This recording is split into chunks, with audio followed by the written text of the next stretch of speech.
अगर आप भी कुछ अलग टाइप के हैं, कुछ मतलब लोगों से हट के सोचते हैं अपने देश के बारे में, अपने देश के संसाधन के बारे में, तो मेरी वीडियो आप सबके लिए है। जी हाँ, आज हम ऐसी एक बात बताएंगे जो हमारे प्रधानमंत्री मोदी जी द्वारा कही गई है, लेकिन कितनी बड़ी चीज़ है हमारे लिए कि हम सबको उस पर सोचना चाहिए। तो जी हाँ, इसी के साथ हम सब आप सभी का हम बहुत बहुत अभिवादन करते हैं, वेलकम करते हैं अपने नर्सिंग सखी चैनल पे, जहाँ होती है नर्सिंग की बात, मेडिकल की बात सखी के साथ। लेकिन आज कोई मेडिकल की बात नहीं होने वाली है, बल्कि मेडिकल से तो रिलेटेड है, लेकिन बात हमारे प्रधानमंत्री जी की होने वाली है। जी हाँ, हमारे प्रधानमंत्री मोदी जी ने आज, मैंने जैसे यूट्यूब खोला तो या फेसबुक खोलते हैं तो उनके जो कोटेशन आते रहते हैं, मैं उनको बहुत ध्यान से पढ़ती हूँ, क्योंकि अगर मेरा मानना है कि हम बहुत बड़े बौद्धिक स्तर वाले और छवि वाले नहीं बन सकते। छवि की तो बात छोड़ दीजिए, बौद्धिक स्तर वाले तो हमें जो कुछ ऐसा नया करते, अपने देश के संसाधन को बचाते हैं, अपने देश के लिए कुछ अलग करते हैं, जिसको आप लोग आप समझे अपने तरीके से, तो उसकी चीज़ों को थोड़ा देखना चाहिए, परखना चाहिए और पढ़ना चाहिए। मेन बात है कि आपको पढ़ना चाहिए।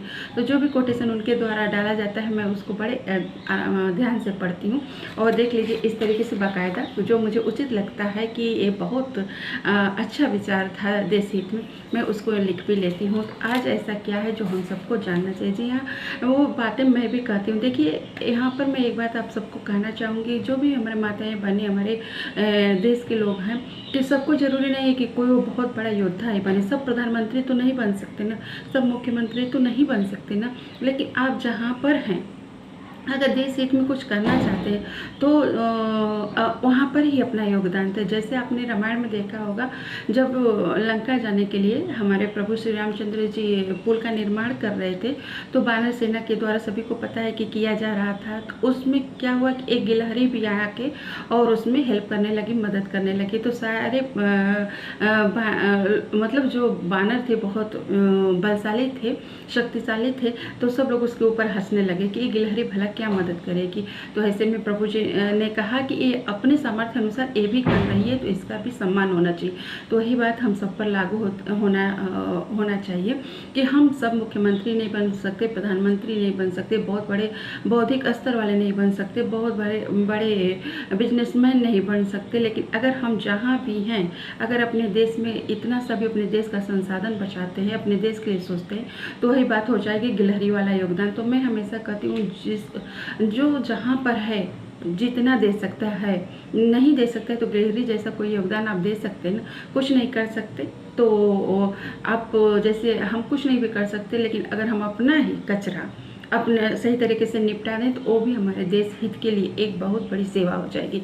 तो जी हाँ, आज इससे ही संबंधित हमारे प्रधानमंत्री मोदी जी का कोटेशन भी है, जो उन्होंने लिखा है कि startup are leading India's paper recycling revolution. तो जिसका हिंदी अर्थ हम जहाँ तक समझते हैं कि स्टार्टअप भारत की कागज रिसाइकलिंग क्रांति का नेतृत्व कर रहा है। जी हाँ, कल तक देखिए मतलब बहुत इसमें हम लोगों को अभी अवेयर नहीं थे कि अपना हमको स्वच्छता पे ध्यान देना है, हमको अपने कूड़ा कचरे पे ध्यान देना है, लेकिन हमको प्रधानमंत्री जी ने बहुत अवेयर किया है स्वच्छता को लेकर के, अपने जो हमारे वेस्टेज निकलते हैं उसको लेकर के।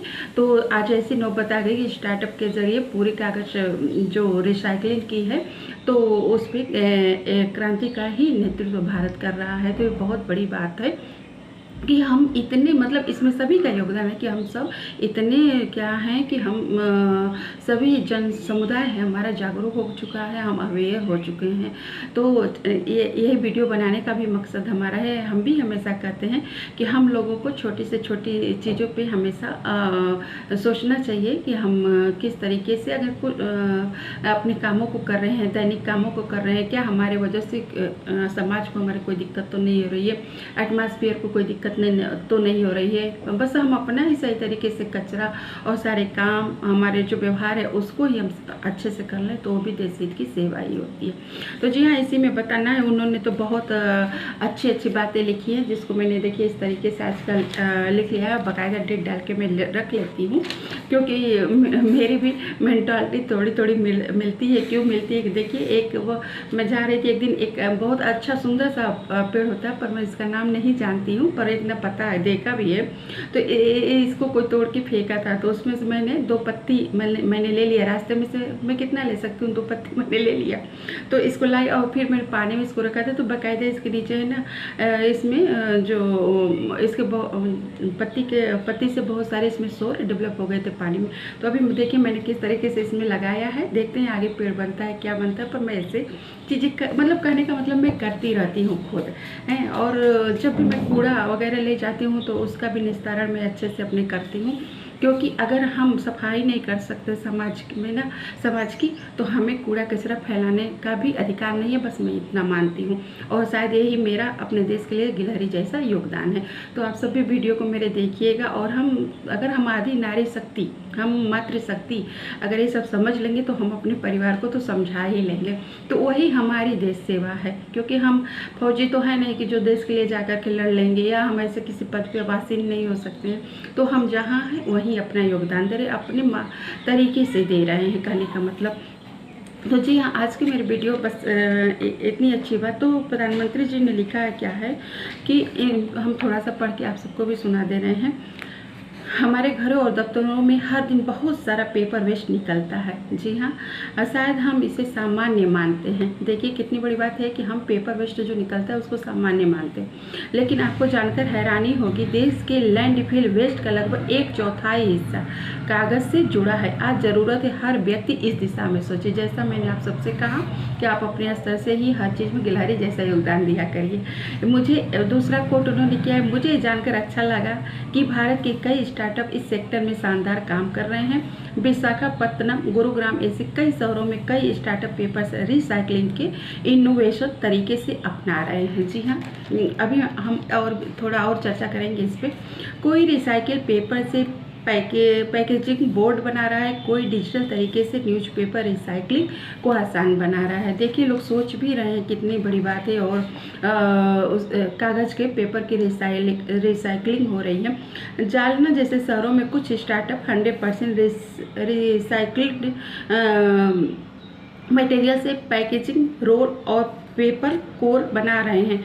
आप ये भी जानकर प्रेरित होंगे, इस पर ध्यान दीजिएगा, आप ये भी जानकर प्रेरित होंगे कि 1 टन कागज़ भी रिसाइकलिंग से 17 पेड़, 1 टन कागज़ की जब रिसाइकलिंग होती है, जिसको हम लोग फेंक देते हैं, अगर उसको हम लोग अच्छे से रख करके और उसका उचित निपटारा करें तो 1 टन कागज़ से जो रिसाइकलिंग होती है उससे हम 17 पेड़ को कटने से बचा सकते हैं। देखिए कितनी बड़ी बात है। और हज़ारों लीटर, इसके साथ साथ पेड़ के साथ साथ हम हज़ारों लीटर पानी भी बचा सकते हैं।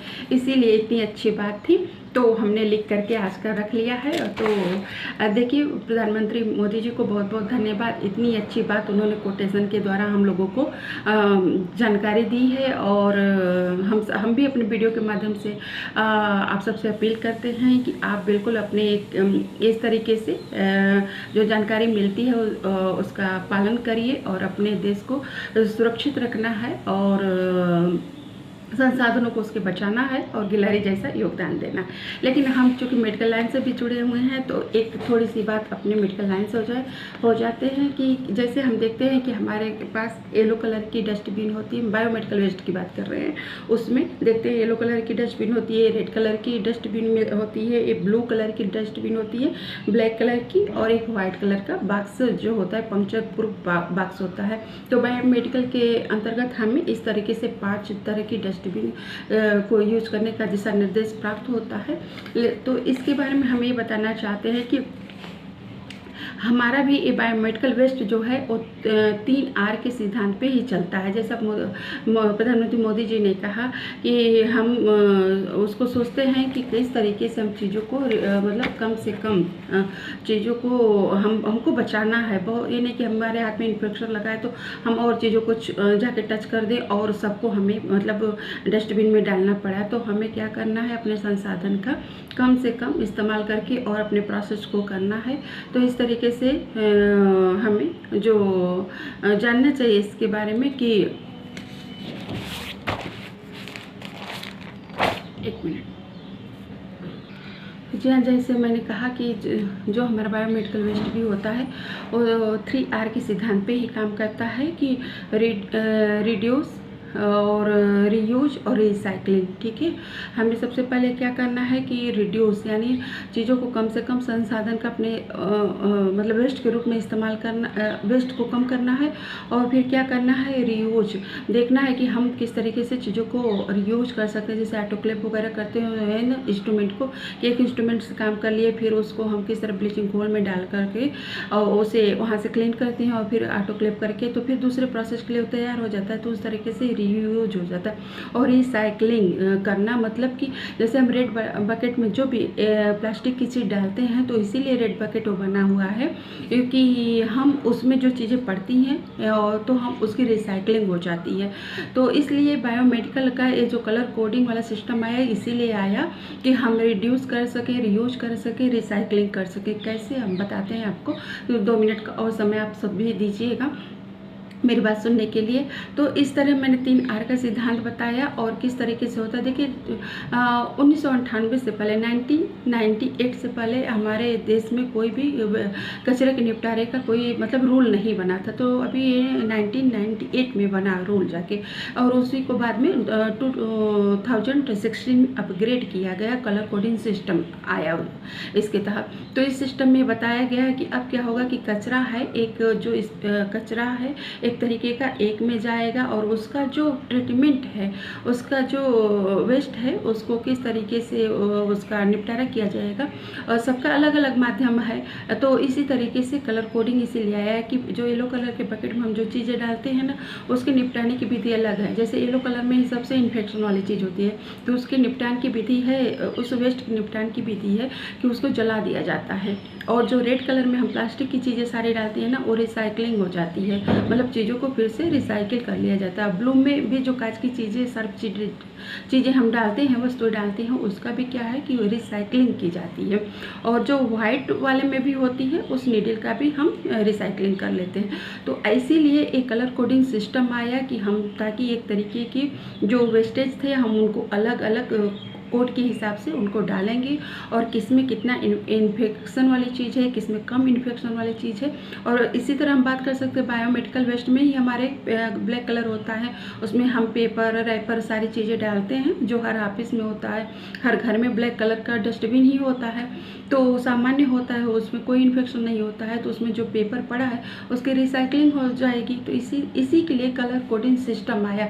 तो कोई भी आपसे ये पूछे तो ये सब चीज़ें आप बता सकते हैं कि जैसे मैंने बताया कि 2016 में कलर कोडिंग सिस्टम लागू किया गया है। क्यों लागू किया गया है, क्या इसके पर्पज़ थे, तो जैसा आज मैंने तभी अपने प्रधानमंत्री मोदी जी का भी देखा तो हमने कहा कि ये तो हम लोगों से भी संबंधित है जिसमें मैं वीडियो बनाती ही रहती हूँ।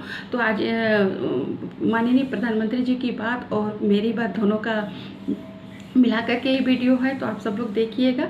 और इसके बारे में तो इस सब सारी चीज़ें करने का क्या मतलब है, करने का मतलब है कि हम कर सकते हैं क्लीन हैंड, क्लीन हॉस्पिटल और क्लीन इंडिया के लक्ष्य को लेकर के आगे बढ़ सकते हैं।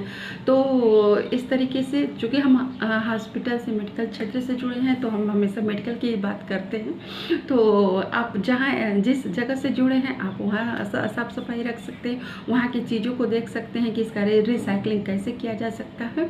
तो इस तरह आज की वीडियो मेरे सबके लिए थी और फिर हम ऐसी ही अच्छी वीडियो अच्छे थॉट पे वीडियो लेकर के आप सबके लिए आते रहेंगे। आज के वीडियो में बस इतना ही, तो मिलते हैं अपनी अगली वीडियो में। तब तक के लिए have a good day, bye bye, thank you all of you, thank you. और बिल्कुल मेरे वीडियो को आप लाइक करिए, थोड़ी भी अच्छी लगे तो लाइक करिएगा, शेयर करिएगा और सब्सक्राइब करिएगा, सपोर्ट करिएगा। मिलते हैं अपनी अगली वीडियो में, तब तक के लिए बाय बाय बाय।